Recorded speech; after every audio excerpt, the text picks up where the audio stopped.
Hello guys, Allu Arjun and అట్లే వీళ్ళిద్దరు combination లో వస్తున్న మూవీ A22 అన్నమాట.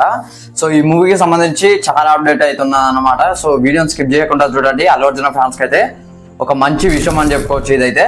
సో ఇక అప్డేట్ లోకి విషయానికి వస్తే, వీళ్ళిద్దరి మూవీ స్టార్ట్ అయ్యి దాదాపు 1 year అయితే కంప్లీట్ అవస్తుంది. 2025 లోనే షూటింగ్ అయితే స్టార్ట్ చేశారనమాట.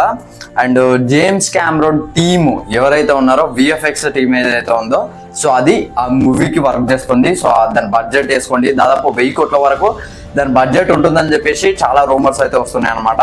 సో అందులో కొంతమంది చెప్పిన దాని ప్రకారం స్టోరీ వాజ్ అన్బిలీవబుల్ అని చెప్పేసి చెప్పిల్లు అనమాట. సో అంటే అంత గొప్పగా ఉన్న స్టోరీ అయితే. సో అట్లాంటి స్టోరీ ఏమై ఉంటుంది మీరు కమెంట్ చేయండి. అండ్ మ్యూజిక్ విషయానికి వస్తే, నా పేరు గుర్తొస్తలేదబ్బా. సో అతనైతే మ్యూజిక్ చేస్తున్నాడు అనమాట. సో ఆల్రెడీ చాలా మూవీస్ తెలుసు, బట్ నేను చెప్పలేకపోతున్నా ఆ మూవీస్ అయితే. అంటే దీపికా పడుకున్న హీరోయిన్, తను కూడా షూటింగ్లో జాయిన్ అయింది. దానికి సంబంధించిన కొన్ని వీడియోస్ అయితే బయటకు వచ్చాయన్నమాట. అఫీషియల్గా వాళ్ళే బయట పెట్టారనమాట. దాంతోపాటు అల్లు అర్జున్ గారి వీడియోస్ కూడా. అండ్ లీక్ అయిన ఒక పిక్చర్ అయితే మనం చూడొచ్చు. సో ఈ పిక్చర్ అయితే ప్రస్తుతం చాలా ట్రెండింగ్ అవుతుంది. ఈ పిక్చర్ ఏదో కాదు, ఆ మూవీ అని చెప్పేసి చాలా మంది అయితే చెప్తున్నారు. ఎందుకంటే ఇక్కడ ఉన్నది అల్లు అర్జునే. సో ఆ లుక్ అయితే వేరే ఉన్నది, దాని గురించి చెప్తా. సో ఈ లుక్ ఏదో కాదు, వైకింగ్స్ అనమాట, వైకింగ్స్ లుక్ అనమాట. సో వైకింగ్స్ అంటే మీరు KGF 2లో అధీరా క్యారెక్టరైజేషన్ బాగా ఎక్కినట్టయితే మీకు ఈ క్యారెక్టర్ అర్థమవుతుంది. అధీరా అయితే KGF 2లో వైకింగ్ అనే జాతికి చెందిన ఒక వ్యక్తి అనమాట. అదే తను చెప్తాడు కదా, ఎవరు రాఖీ కింద ఉంటాడు చూసిన సేనాధిపతి. సో తను చెప్తాడు, అధీరా వైకింగ్స్ అనే తెగ యొక్క నీతులను అలవర్చుకున్నాడు అని చెప్తున్నాడు అనమాట. వైకింగ్స్ అంటే అదొక ట్రైబ్ అన్నమాట. సో వాళ్ళు దేన్ని మొక్కుతారంటే ఓల్ఫ్, లైక్ మీకు శౌర్యంగా తెగలో అది ఉంటుంది దృష్టిలో. సో అదే అన్నమాట, ఎగ్జాక్ట్లీ అదే ఓల్ఫ్, వాళ్ళ దేవుడు ఓల్ఫ్. సో అందుకనే అది కద్దరు కప్పుకొని ఉంటారన్నమాట.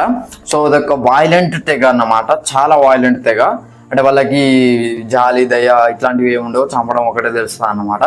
సో మీకు అధీరా టాటూ చూస్తే అర్థమవుతుంది అనమాట. సో వాళ్ళ అదే ట్రైబ్కి సంబంధించిన వ్యక్తి మన అల్లు అర్జున్ అని క్లియర్గా అర్థమవుతుంది మనకైతే. ఒకవేళ ఇదే నిజమైతే, ఇది లీక్ అది ఒరిజినల్ పిక్ అయితే మాత్రం. అండ్ April 8కి అల్లు అర్జున్ బర్త్డే సందర్భంగానైతే ఒక స్పెషల్ అప్డేట్ ఉన్నదట. సో April 8 వరకు అయితే మీరు వెయిట్ చేయండి, ఒక అప్డేట్ ఇస్తారు. ఆ అప్డేట్ ఏదో కాదు, ఆయన బర్త్డే స్పెషల్గా ఆయన ప్లే చేసే క్యారెక్టర్, అదే ఈ వైకింగ్కి సంబంధించిన క్యారెక్టరేషన్ అయితే, దానికి సంబంధించిన క్యారెక్టర్ ఇంట్రొడక్షన్ గ్లిమ్స్ అయితే రిలీజ్ చేస్తారనమాట.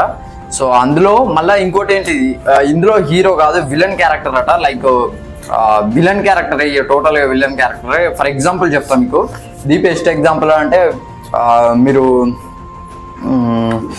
గేమ్ ఆఫ్ థ్రోన్స్ చూసుకున్నట్లయితే వాళ్ళందరూ విలన్స్, అందులో ఒక హీరో ఉంటారు. ఇప్పుడు KGF చూసుకోండి, KGF కాదు, సాలార్లో తీసుకుంటే వాళ్ళు 3 ట్రైబ్స్ విలన్ ట్రైబ్స్ వాళ్ళు. ఎందుకంటే బందిపోట్లు కాబట్టి అఫ్ కోర్స్ విలన్స్ అందరూ. సో అందులో ప్రభాస్ అనే హీరో, అంటే ఒక మంచోడు, విలన్స్ లో ఒక మంచోడు. సో అట్లాంటి క్యారెక్టర్ ఇదన్నమాట. సో అలా చూపిస్తారా, మళ్ళీ ఇంకే వేరేలా చూపిస్తారా అనేది చూడాలి. సో ఇది ఫ్రెండ్స్ ఓవరాల్గా అల్లు అర్జున్ అండ్ అట్లీ మూవీకి సంబంధించిన మూవీ అప్డేట్ అయితే. సో ఈ వీడియో కనుక నచ్చుతున్నట్లయితే లైక్, షేర్, సబ్స్క్రైబ్ చేయండి. థ్యాంక్స్.